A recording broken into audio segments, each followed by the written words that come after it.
Hey guys, I'm Laura MacGyver, and I'm back to recap another episode of Teen Mom 2. A lot of boy drama on last night's episode, so let's get started. For Kale, she celebrated her youngest son's birthday, Lux, and this time she wanted MTV cameras to come in and she wanted to share the experience with us. Unfortunately, her baby daddy, Chris, refuses to be on the show. Refuses. Years and years, doesn't want to be on camera. So she was stuck. She said, I do want Chris there for Lux. I want these memories. But Chris said, I'm not coming if the MTV cameras are there. So she kind of just let it go, said, I'm not going to get too overworked with it. It is what it is. Chris's family was there, his aunts, his cousins. So the party looked a lot of fun, but you could tell that Kale was just stuck on Chris, as always. She's been stuck on this guy for like 4 years now. So she just was looking around, and of course she asked his aunt, is Chris coming? You know, will he make an appearance? And his aunt was honest, and she said he's really upset that he cannot come to his son's birthday party. And you just see Kale staring into space thinking, how can I get Chris here?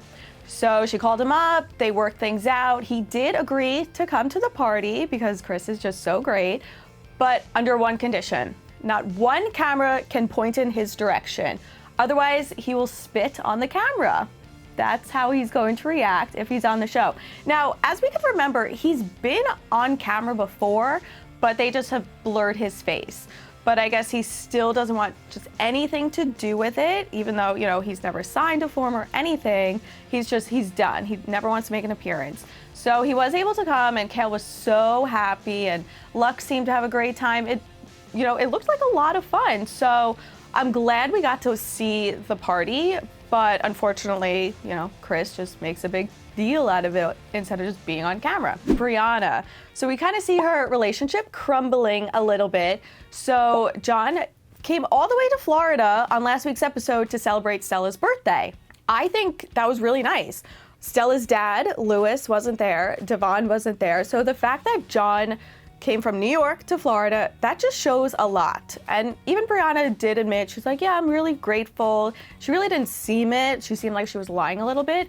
But he said to her, you know, you never come to New York to spend time with my family. So she kind of felt forced, as she said.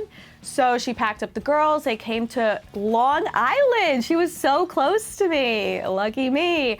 And they went blueberry picking, and it looked like the complete opposite of fun, which blueberry picking is so much fun. Briana told John, if you leave me at this family party, you're done. And he was like, can I leave for 5 minutes? And she said, nope, you will be by my side the entire time. It was so awkward. Even John was like, you're a grown woman and you can't have a conversation with some of my family. He was trying to tell her, my aunts, my uncles, my parents, they're so excited to hang out with you and the girls. And she was just not having it. She was like, nope, don't care. You're not leaving me. And at one point he was like, oh, okay. So they went to the party. They put on brave faces. It was very uncomfortable. John jumped in the pool with the girls. He is so good with her daughters, and she just doesn't appreciate it. She was just like staring into space. Everyone's like throwing a volleyball around, having a great time. And she's there. MTV, you know, came through with like deep like music, and it was just like very like somber, just like Briana sitting alone at a party, like, you know, that only kid in school that has no friends. She was just sitting there watching. Briana, you're on TV, you know, you're a mom, you're a grown woman. Get up and talk to his family who's so excited to have you there.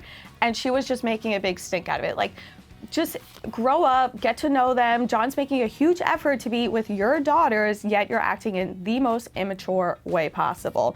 I thought this week Briana was just, it was uncalled for. Leah, her daughter Allie, as we know, has a muscle disorder, and she was accepted in a summer camp to be with other kids just like her. We've seen over the years, Allie just really struggled because she wants to be just like her twin. She wants to do cheerleading and softball, and unfortunately she can't. And she's such a smart girl, and she understands that her disorder, you know, prevents her from doing all these fun things. She has to do other things, but she was finally accepted into this camp, and she kind of was iffy about it. She was really excited to meet new people, but she said, I don't want to be away from my sisters for a week. She adores her sisters, and it just warms my heart just to hear that. Unfortunately, her twin, Leah, is kind of just they're bratty. They're teenagers. They're about to be teenagers. And she was like, I won't miss you. Like, you're going to have fun. Like, you don't be shy. Like, make new friends. But Allie packed her bags. Corey was there. I love seeing appearance from Corey. We don't really get to see him much, but he, you know, dropped her off. And she was nervous. And she was excited, and Leah, unfortunately, cameras couldn't be there, so Leah kind of had to explain it and said, you know, she was holding on my purse a little bit, but then all of a sudden she starts waving goodbye, so it was mixed feelings. I'm really happy she got to experience it, and I'm really happy that they share this journey with us because it's such a rare disorder. So to see them from Allie's birth to now and how she's overcoming it and how she's learning and growing from it, it's so beautiful. And I was really emotional when Leah was. I shed a lot of tears. Jade, we see her going through so many struggles with her baby daddy, Shawn, as well as her parents. So last night, her dad had to crash at her place for a couple weeks because he was fighting with her mom. So she had to deal with that. She has to deal with Shawn. She has to deal with school. So we saw her get into a huge fight with her mom on a previous episode. So finally they had to talk things out, and her mom said, you know, I miss Chloe, I miss you. Jade broke down in tears and just said, I don't feel like I have parents. I have to, you know, make sure everyone's okay. I have to fix everyone's problems. And her mom freaked out and said, how can you say that? How can you say that you don't have parents? I'm there for you all the time. And Jade disagreed. It was so sad to see her break down in that way because she is trying to balance everything at once. And we've seen that the last few weeks. Unfortunately, they made dinner plans to catch up. Christy, her mom, was late. Jade flipped out screaming. Told her, don't even show up coming. It was very awkward.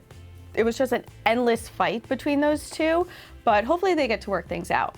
For Chelsea, we are seeing her build her fashion empire. This is what we've been waiting for. So she sat down at Lori Bell's last night and was picking out plaids. And of course she picked out the buffalo print, an army green type of plaid. So cute. The best part. So it was Aubree's first day of 4th grade. I know, crazy. The girl's already in 4th grade. So they all got in the car and they dropped her off. Cole, who works a lot, normally isn't able to be there for these types of days, but he took off from work because Watson the night before was screaming, crying, so he was a little tired. So they dropped her off. Cole got emotional.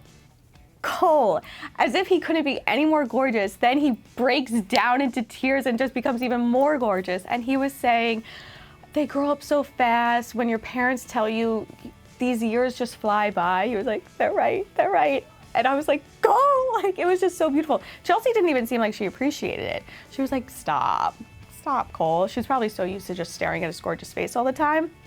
Didn't even faze her. But later on, she did admit that she really appreciates that he was there for them and that he could be a part of the special day. But seeing Cole cry made me cry. Let's get into next week's episode a little bit. So Kale tells her producers that she's just constantly checking about the house that she put money down on for, and she's just hoping that she gets it. Leah is so happy to have the girls back. It seems like Allie returns from camp. Leah gets emotional, saying, I just don't feel complete without all 3 of you here. Her little girls were like, Mom, stop, you're being dramatic. Chelsea, she's overwhelmed with all this. This is very out of her comfort zone. She's normally not doing anything. So the fact that she's doing diapers and clothes and scarves, all of that, it's a lot for her. So seeing all that and just seeing how she's handling her anxiety, I love seeing all this part of Chelsea and this different side of her.